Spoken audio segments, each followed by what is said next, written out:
नमस्ते, प्रणाम, जय श्री राम दोस्तों। मैं वैष्णवी, मैं पूजा, सभी का स्वागत वंदन अभिनंदन करती हूँ पूजा लोकगीत चैनल पे। एक बहुत प्यारा सा राम विवाह गारी गीत सुनाओ चलता है भैया। जैसे लागे कमेंट कर जाइए, फुलवाज के साथ सपोर्ट करिए। और ये गारी गीत सबके उगावता है अपने अपने मुखारबिन से, अपनी अपनी बाड़ी से, हमारे मुख से, हमारे स्वर आवाज़ में। आप सबको ये गीत कैसा लगा कमेंट कीजिएगा, फुलवाज के साथ सपोर्ट कीजिएगा। कहना है कि राम जी से पूछई जनकपुर कई नारी, बता द बाबुआ लोगवा देता काहे गारी, बता द बाबुआ लोगवा देता काहे गारी, बता द बाबुआ।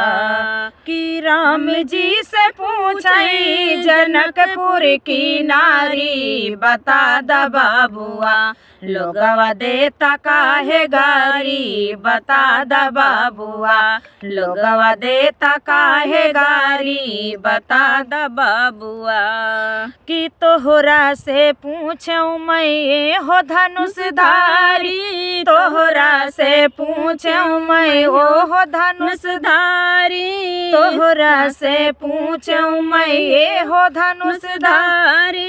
एक भाई गौर काहे, एक भाई गौर काहे, एक भाई काली, बता द बाबुआ लोगवा देता काहे गारी, बता द बाबुआ लोगवा देता काहे गारी, बता द बाबुआ। राम जी से पूछई जनकपुर के नारी, बता द बाबुआ लोगवा देता काहे गारी, बता द बाबुआ।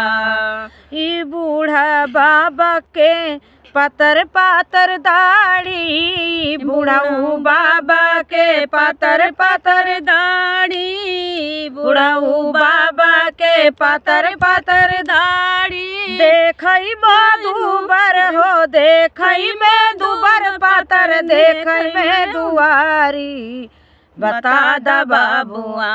अरे देखई में दुबर पातर, खाए भर भर थारी, बता द बाबुआ लोगवा देता काहे गारी, बता द बाबुआ लोगवा देता काहे गारी, बता द बाबुआ।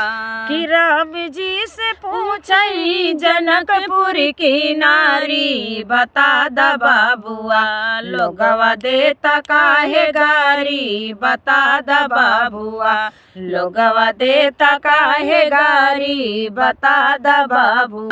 कि राजा दशरथ जी कइले होशियारी, राजा दशरथ जी करला होशियारी, राजा दशरथ जी कइले होशियारी।